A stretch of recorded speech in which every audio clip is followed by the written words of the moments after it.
जनतेच्या न्याय हक्कासाठी प्रजासत्ताक न्यूज सदैव आपल्यासोबत।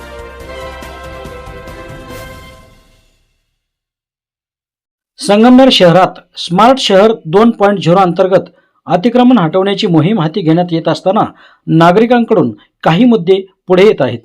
संगमनेरमधील सईद बाबा चौक येथे सईद बाबा दर्गा समोर नगर परिषदेने बसण्यासाठी बाकडे ठेवले आहेत। या बाकड्यांमुळे वाहतुकीस अडथळा निर्माण होत असल्याची तक्रार नागरिकांकडून करण्यात येत आहे। पूर्वी दर्गा परिसरात वाहनांना राऊंड मारून जाण्याची सोय होती, मात्र सध्या बाकड्यांमुळे ये-जा करताना वाहनधारकांना अडचणींचा सामना करावा लागत आहे। याशिवाय दर्गा परिसरात महिलांना दर्शनासाठी येताना काही वेळा अस्वस्थ वाटत असल्याचेही सांगितले जात आहे, कारण या बाकड्यांवर काही व्यक्ती बसलेले असतात। त्यामुळे अतिक्रमण हटवताना नगर परिषद प्रशासनाने सर्वप्रथम स्वतःच्या निर्णयातून उभे राहिलेले अडथळे दूर करावेत, अशी मागणी स्थानिक नागरिकांकडून केली जात आहे।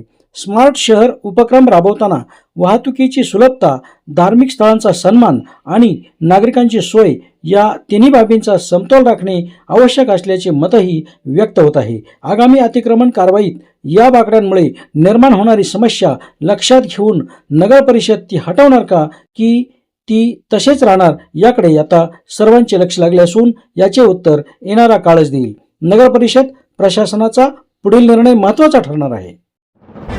आपल्या परिसरातील ताज्या घडामोडी पाहण्यासाठी आजच प्रजासत्ताक न्यूज 24 ला सबस्क्राइब करा आणि रहा अपडेट। तसेच लाईक अँड शेअर करायला विसरू नका।